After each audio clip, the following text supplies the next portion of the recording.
So we have a couple of things that we can do for plugging this in.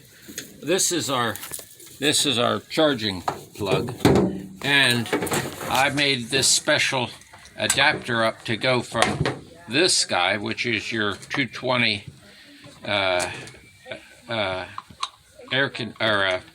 dryer plug.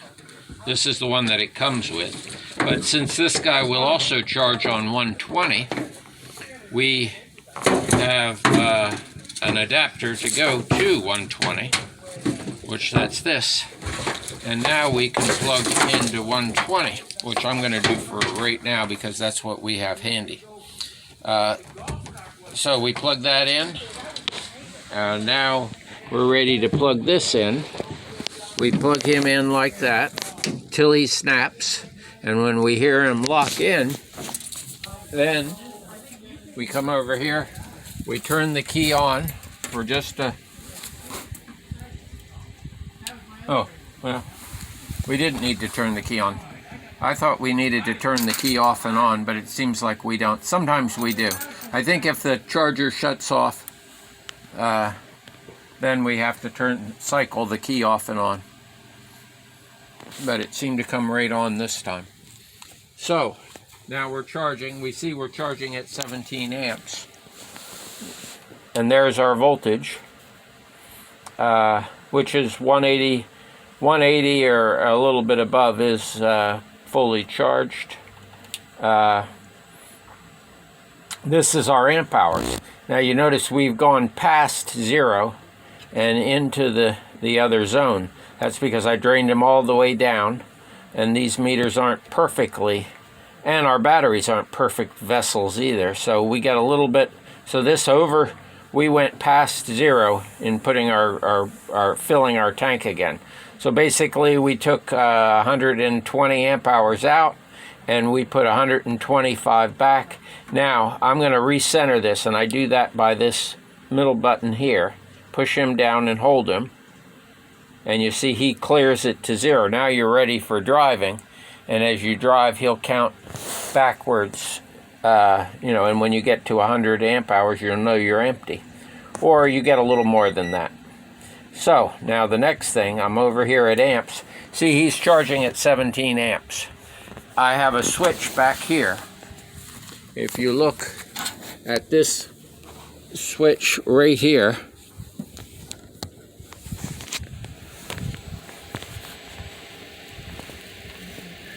and I'm going to flick him down for a minute. Down, now we look at our amperage, and we're charging at 5 amps. So that's our high-low charge. 5 amps is good. It just takes a long time. But it's easy on the cord, easy on your plugs, easy on the batteries. Slower the charge, the longer, but the better for the system. So now when you're done, now if you get in the car and turn the key on now, you hear the alarm go off. That is the drive away protection. It will drive now though. So, and if you notice while that's humming along, we push on our button here, and that stops the charger, and then we pull it out and we don't hear the alarm going off. So let me plug him back in and let's see. So we turn the key off, we plug him back in.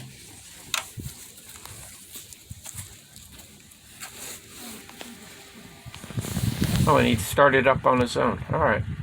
I think they may have improved on this. Usually we have to turn the key off and on, but it seems like it does just fine. So we're chugging along at 4 amps, 5 amps, which is a nice slow charge. And that's what you got to do. Your switch is in the back. We take a look here at that light there blinking. That shows the state, and it's in the green now because it's pretty much all the way charged up. All right, now we're driving along, and we've used up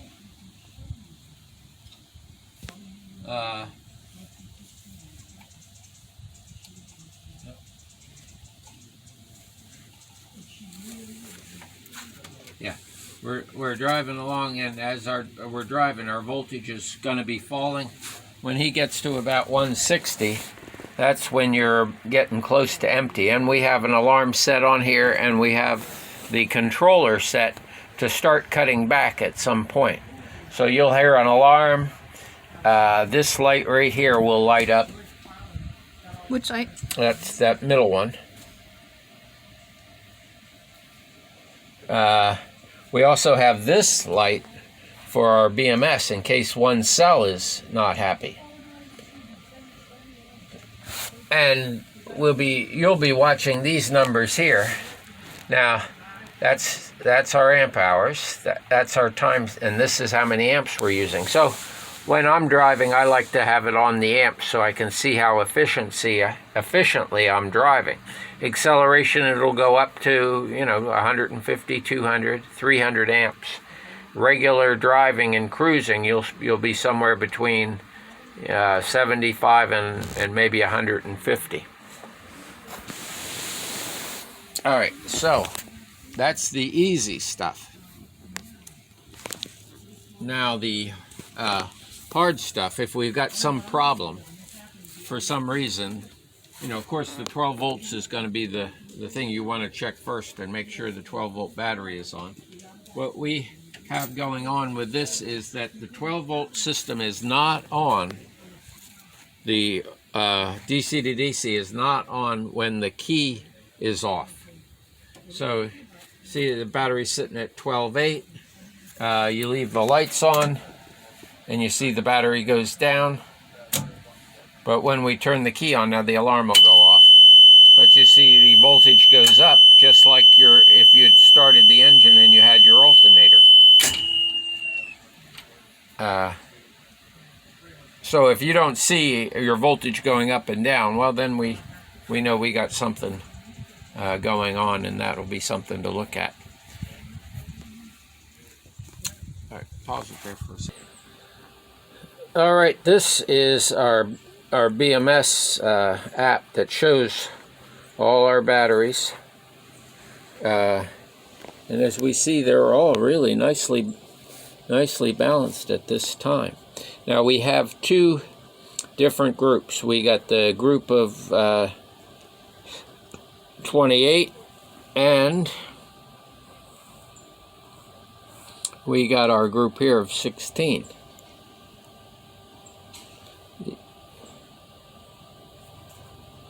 So our first group is the driver's side in the back, and then this is the passenger side. And there they are. So yeah, you're not, I mean, unless you just, like me, for the fun of it, want to watch your batteries, you don't have to drive with this on. But it's good to keep an eye on them every once in a while, maybe once a month or so. Check in and see. And the other thing is the times you want to check in. The times that these are going to be the most different is at the end of the charge and at the end of the discharge. The middle, 80% of your driving time, the voltage is not going to vary very much. So that's on our BMS right there. And this is all done with a Bluetooth and can be for your Android or your Apple. All right, so that's that. All right. All right, the next thing that's important to keep an eye on is your water level here. And we have some antifreeze in there. So we want to, you want to run antifreeze in there because we don't want that freezing. And you see he's not moving now. When we turn on the key, you'll see the water circulating.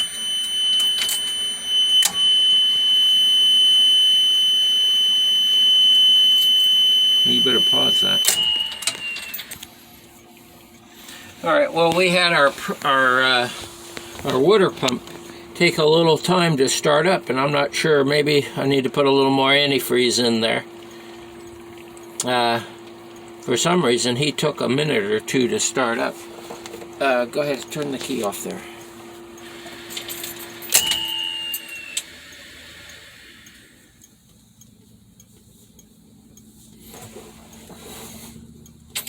All right, turn them on again.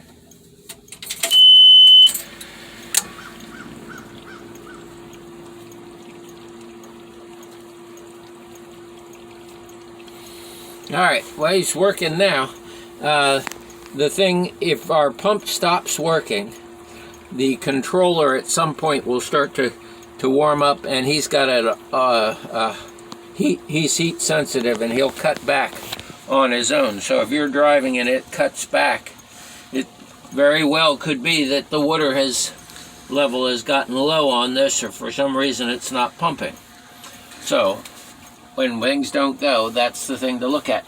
Now if you look back here, this is where our hairball and motor driver is, and this is the cable that goes into your computer to read the errors from this from the controller. Of course, we got a cover that goes on top of this, but that is the next thing to do when troubleshooting stuff. That troubleshooting is it's actually pretty simple. Because we can look along here and make sure we've got our 12-volt single coming in and that type of thing. This is our throttle right here, and if he is not all the way, if something is holding him from coming off, he won't start either. It will not start with if you got your foot on the go pedal when you turn the key on. Just a safety precaution there. Let's see, so yep, there we go. Here's our air conditioning, and that's all pretty much a separate unit. He's got his one wire to turn the compressor on, and we have our fan on here, which when we turn that on, that engages our guy, and this guy up here starts blowing cold air, and this is to adjust our temperature.